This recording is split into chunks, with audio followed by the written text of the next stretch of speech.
1절. 예수께서 성전에서 나가실 때 제자 중 하나가 이르되 선생님이여 보소서 이 돌들이 어떠하며 이 건물들이 어떠하니이까. 35절. 그러므로 깨어있으라 집주인이 언제 올는지 혹 저물 때일는지 밤중일는지 달굴 때일는지 새벽일는지 너희가 알지 못함이라. 오늘 이 시간 우리가 마가복음 13장의 말씀을 함께 나눌 수 있기를 원합니다. 이제 우리가 예수님이 예루살렘에 입성하시고 그리고 이제 예수님의 사역들과 그리고 예수님의 그런 모습들을 볼 때에 제자들의 마음을 우리가 한번 생각해 볼 수 있어야 됩니다. 그러니까 사실 엄밀히 보면은 예수님이 어떤 이렇게 부유해 보이는 사람도 아니었고 그리고 예수님 옆에 강력한 군사들이 있는 것도 아니었습니다. 그러나 그 예수님을 굉장히 많은 사람들이 따르고 있었습니다. 그 예수님을 왕이라고 외쳤고 그 예수님이 우리의 이 구원자라고 그렇게 말하고 있는 상황이었습니다. 그리고 그 당시 권력을 쥐고 있던 종교 지도자들이 예수님을 깎아내리려고 했었는데 그런데 그 모든 것들을 예수님이 그들에게 합당한 말로 받아치셨고 그리고 오히려 예수님이 그들에게 교훈하셨던 모습들을 보며 제자들은 어떤 마음을 가졌을지 우리가 한번 생각해 볼 필요가 있습니다. 그것이 바로 본문 1절입니다. 1절을 보면은요, 예수께서 성전에서 나가실 때에 제자 중 하나가 이르되 선생님이여 보소서 이 돌들이 어떠하며 이 건물들이 어떠하니이까. 이 얘기가 무슨 말일까요? 제자들은 마음속에 기대감이 있었습니다. 어떤 기대감이 있었냐면 우리가 이제 이 성에 들어갈 것이다. 예수님이 이제 이 성의 왕이 될 것이다. 그리고 우리가 이 성에서 어떤 한 자리씩 차지하게 될 것이다. 그러면서 예수님에게 이거를 계속 보여주는 거죠. 예수님 이거 어때요? 이 건물 어때요? 이 건물 보면서 무슨 생각이 드세요? 그러면서 이제 제자들은 여기 들어갈 날들을 꿈꾸게 됩니다. 그런데 예수님이 제자들의 그 말에 뭐라고 답하냐면 2절을 보면은요, 예수께서 이르시되 네가 이 큰 건물들을 보느냐 돌 하나도 돌 위에 남지 않고 다 무너뜨려지리라 하시니라 라고 그렇게 얘기하는 것이죠. 우리가 여기 들어올 것이 아니라 이 성전이 이제 무너질 것이라고 얘기를 합니다. 그래서 3절을 보면은 베드로와 야고보와 요한과 안드레가 조용히 예수님에게 다가와서 물어봅니다. 우리에게 이르소서 어느 때에 이런 일이 있겠사오며 이 모든 일이 이루어지려 할 때에 무슨 징조가 있사오리이까. 여기서부터 이제 마가복음이 이야기하는 종말에 대한 이야기가 시작됩니다. 그래서 예수님은 이 마가복음 13장을 통하여서 종말에 대한 이야기를 하게 되는데요. 5절부터 보면은요, 예수께서 이르시되 너희가 사람의 미혹을 받지 않도록 주의하라. 많은 사람이 내 이름으로 와서 이르되 내가 그라하여 많은 사람을 미혹하리라. 그 사람들이 와서 마지막 때에 어떤 일이 일어나냐면 사람들을 계속해서 속인다는 거예요. 유혹한다는 거예요. 바른 길이 아니라 바르지 않는 길로 인도하려고 한다는 것이죠. 그래서 7절을 보면 난리와 난리의 소문을 들을 때에 두려워하지 말라. 이런 일이 있어야 하되 아직 끝은 아니니라. 민족이 민족을 나라가 나라를 대적하여 일어나겠고 곳곳에 지진이 있으며 기근이 있으리니 이는 재난의 시작이니라. 그러면서 9절을 보면 너희는 스스로 조심하라고 얘기를 하죠. 사람들이 너희를 공회에 넘겨주겠고 너희를 회당에서 매질하겠으며, 이 얘기가 결국 이제 예수님을 따르는 너희는 고난을 받게 된다라고 얘기를 합니다. 굉장히 아이러니합니다. 제자들은 뭐를 꿈꾸고 있었습니까? 영화를 누릴 것을 생각했습니다. 자기들이 성전에 들어가서 권력을 가지고 이 나라를 세워가고 그런 것들을 꿈꾸고 있는데 예수님은 뭐라고 얘기하냐면 너희가 회당에서 매질당할 거라고 얘기를 해요. 그런데 그게 누구 때문인가? 나로 말미암아 그렇게 될 것이고 너희가 권력자들과 임금들 앞에 서게 된다라고 얘기를 합니다. 그런데 우리가 여기서 놓치지 말아야 될 것이 바로 10절입니다. 10절인데 그게 뭐냐면 또 복음이 먼저 만국에 전파되어야 할 것이니라. 이게 무슨 내용이냐면 예수님을 믿는 이들이 굉장히 많은 고난을 당하겠지만, 그런데 그럼에도 불구하고 그들이 반드시 이루어야 할 것이 무엇이냐면 복음을 전해야 된다라는 것이죠. 분명히 예수님을 믿는 자들은 고난을 받게 됩니다. 어려움을 가지게 됩니다. 우리도 삶 속에 그런 일들이 일어나지 않습니까? 가정 속에, 직장 속에, 사회 속에서 많은 고난을 받게 되는데, 그냥 고난을 받는 것으로 끝내는 것이 아니라 고난을 받으면서도 우리가 이루어야 될 게 무엇이냐면 복음을 전해야 된다라는 것이죠. 그 가운데서 어떤 일이 있냐면, 사람들이 너희를 끌어다가 넘겨줄 때에 무슨 말을 할까 미리 염려하지 말고 그때에 너희에게 주시는 말을 하라. 그때 이제 예수님의 제자들에게 말하는 건 무엇이냐면 그것이 성령 하나님의 인도하심이라고 말하고 있는 것이죠. 그러면서 13절을 보면 또 너희가 내 이름으로 말미암아 모든 사람에게 미움을 받을 것이나 끝까지 견디는 자는 구원을 받으리라 라고 얘기를 합니다. 이 이야기는 우리가 이 얘기를 보면서 조금 오해할 수 있는 게 우리 시대를 조금 생각할 수가 있습니다. 뭐냐면 우리 시대의 이 교회가 또는 기독교가 사람들로부터 좋지 않은 그런 이제 이미지를 또 가지고 있지 않습니까? 그런데 그것이 어떤 우리가 복음을 전하고 예수님을 바르게 전했을 때에 일어나는 고난이지, 우리가 주님 앞에 바르게 살지 못했는데 우리에게 오는 고난을 말하지 않습니다.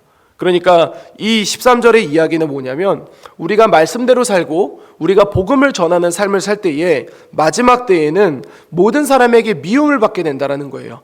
내가 말씀대로 못 살아서 미움을 받는 게 아니라 내가 말씀대로 살아서 미움을 받는다라는 것입니다. 그래서 예수님은 뭐라고 얘기하냐면 끝까지 견디라고 얘기를 해요. 왜냐하면 끝까지 견디는 자에게 구원이 있다라는 것이죠. 그러면서 14절에 마지막 날에 대해서 이야기를 합니다. 14절 보면은요, 멸망에 가증한 것이 서지 못할 곳에 선 것을 보거든 읽는 자는 깨달을진저 그때에 유대에 있는 자들은 산으로 도망할지어다 라고 하면서 그 환난 날이 임하는데, 이 환난 날은 어느 정도의 환난 날인가? 하나님께서 창조하신 때부터 지금까지 이런 환난이 없었다라고 그렇게 이야기를 합니다. 그래서 그때에 어떤 사람이 너희에게 말하되 보라 그리스도가 여기 있다, 보라 저기 있다 하여도 믿지 말라. 여기는 이제 예수님을 얘기하는 걸 수도 있지만 또 다른 건 무엇이냐면 그리스도가 구원자이지 않습니까? 그러니까 그런 종말 가운데 너희를 구원할 것은 이거야, 너희를 구원할 것은 이거야 라고 이렇게 말하는 것이죠. 그러니까 우리 시대로 말을 하면 지금 우리에게는 돈이 있어야 돼, 명예가 있어야 돼, 권력이 있어야 돼, 그리고 젊은 층에겐 또 뭐이겠어요? 외모가 있어야 돼. 이런 것들에 대해서 믿지 말라라는 것이죠. 그래서 거짓 그리스도들과 거짓 선지자들이 일어나서 이적과 기사를 행하여 할 수만 있으면 택하신 자들을 미혹하려 한다라는 것입니다. 그러면서 23절에 예수님은 너희는 삼가라 내가 모든 일을 너희에게 미리 말했다라고 얘기를 하십니다. 그러면서 24절부터 27절에 보면 예수님의 재림에 대해서 얘기를 합니다. 예수님의 재림이 어떤 일이 일어나는가? 26절 보면은요, 그때에 인자가 구름을 타고 큰 권능과 영광으로 오는 것을 사람들이 보리라. 또 그때에 그가 천사들을 보내어 자기가 택하신 자들을 땅 끝으로부터 하늘 끝까지 사방에서 모으리라라고 그렇게 얘기를 합니다. 그러면서 예수님은 이 종말에 대한 얘기를 하면서 이제 이런 식으로 정리를 하는데요, 31절을 보면요, 천지는 없어지겠으나 내 말은 없어지지 아니하리라. 그러나 그날과 그때는 아무도 모르나니 하늘에 있는 천사들도 아들도 모르고 아버지만 아시느니라. 그러니까 즉 이제 베드로와 야고보와 요한과 안드레가 와서 그때에 무슨 일이 있으며 그때가 언제이냐라고 얘기했지 않습니까? 그러니까 앞에서 예수님은 그때에 무슨 일이 일어나는지에 대해서 얘기해주고 그리고 그 일이 언제 일어나는지에 대해서 말씀해 주는데 뭐라고 얘기를 하냐면 그러나 그날과 그때는 아무도 모르고 천사도 모르고 아버지만 아신다라고 얘기합니다. 그러면서 33절에 주의하라 깨어 있으라 그때가 언제인지 알지 못함이라. 그러면서 계속해서 깨어있으라라고 얘기를 합니다. 그래서 언제 오는지 모르니까 깨어있으라. 내가 너희에게 하는 이 말은 모든 사람에게 하는 말이다 라고 하면서 오늘 본문을 마무리하게 됩니다. 사랑하는 성도 여러분, 오늘의 이야기는 이 사람의 생각과 그리고 하나님의 생각은 다를 수 있다라는 것을 우리에게 보여주는 그런 장면입니다. 제자들은 예수님과 3년간 사역을 했습니다. 예수님과 3년간 사역을 하면서 그들이 예수님을 보고 예수님도 제자들을 보았습니다. 근데 우리가 3년간 먹고 자고 했다라는 것은 우리가 그 사람에 대해서 알게 된다라는 것이죠. 그러면서 제자들은 누구보다 예수님이 어떤 분인지 알았을 겁니다. 그래서 예수님을 바라보며 누구보다 이 예수님이 우리의 왕으로서 적합하다는 그런 확신을 가졌을 겁니다. 그러니까 제자들은 예수님을 향하여서 우리가 그 타이밍이라는 게 있지 않습니까? 모든 사람들이 예수님에게 환호했던 그 타이밍, 그리고 종교 지도자들이 예수님을 깎아내리려고 했지만 그것에 실패한 타이밍, 그리고 종교 지도자들이 예수님을 붙잡고 싶었고 예수님을 죽이고 싶었지만 너무나도 많은 사람들이 예수님을 향하여 환호했기 때문에 그들이 무리를 두려워하여 예수님을 붙잡지 아니함이러라 라고 했던 그 타이밍. 그래서 이 제자들은 그 모든 것들을 바라보며 확신을 가졌습니다. 뭐냐면 지금이 예수님이 뭐가 될 때예요? 왕이 될 때다. 그러면서 예수님에게 성전을 보여주며 이거 어떠냐고 그렇게 이제 이야기를 했었던 것이죠. 그러나 예수님은 주님의 뜻은 거기에 있지 않다라는 것을 보여줍니다. 그리고 세상의 마지막 날에 어떤 일이 일어나는지에 대해서 이야기를 해줍니다. 그러면서 제자들에게 얘기를 하는 것이죠. 그때에는 고난이 있다. 그때에는 어렵다. 그러면서 계속해서 오늘 본문에서 이야기하는 게 너희가 견뎌야 된다. 복음을 전파해야 된다. 그리고 언제 올지 모르니 깨어 있으라라고 그렇게 말씀하고 있는 것입니다. 사랑하는 성도 여러분, 오늘 이 예수님의 이 말씀이 우리의 마음 가운데에도 강력하게 각인되기를 소망합니다. 주님은 우리에게 깨어 있으라라고 이야기를 합니다. 주님은 우리에게 주의하라고 얘기를 합니다. 우리는 계속해서 어떤 밸런스를 맞추려고 합니다. 어떤 밸런스냐면 주님을 향하여 살아가는 그 시점과 그러니까 그 일부와 그리고 내가 내 삶을 누리는 그 일부를 맞추어서 계속해서 어떤 밸런스를 맞추려고 합니다. 그러나 주님은 우리에게 밸런스를 맞추라고 이야기하지 않습니다. 뭐라고 얘기하냐면 견디라라고 이야기하고 깨어있으라라고 이야기를 합니다. 우리가 어제 잠깐 얘기했었던 것처럼 우리가 13절을 보면은 모든 사람에게 미움을 받을 것이라고 얘기를 하는데 실제로 우리가 세상에 발걸치고 주님께 발걸치고 살아가는 자들에게는 미움받을 게 없습니다.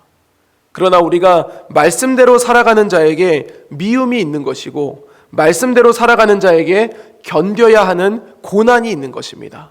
우리는 어떤 삶을 살아가야 하겠습니까?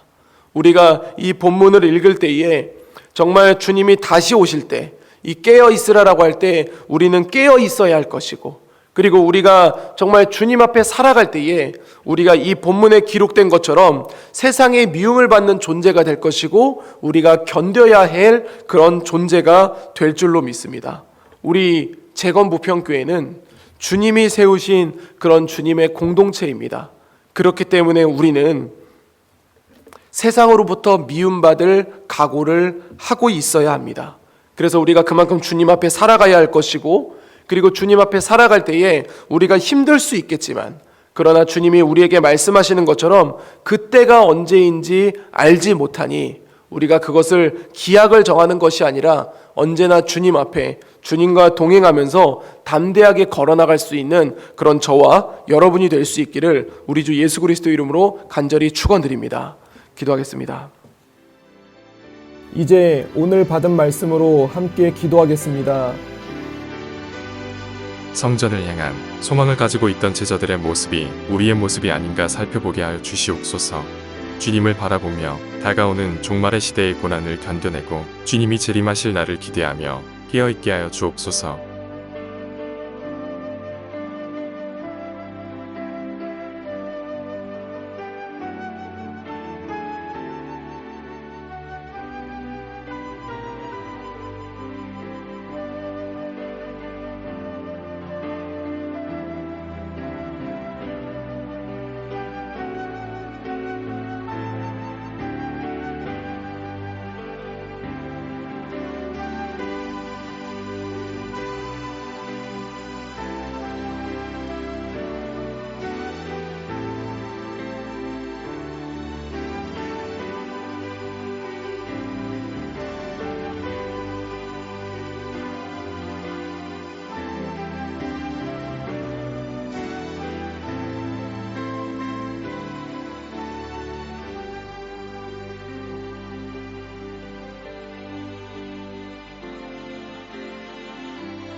이제 개인의 기도 제목을 가지고 하나님 앞에 기도하시기 바랍니다.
수고하셨습니다. 오늘도 하나님의 인도하심 가운데 승리의 하루를 보내시는 우리 재건부평교회 모든 성도님들이 되시기를 주님의 이름으로 축복합니다.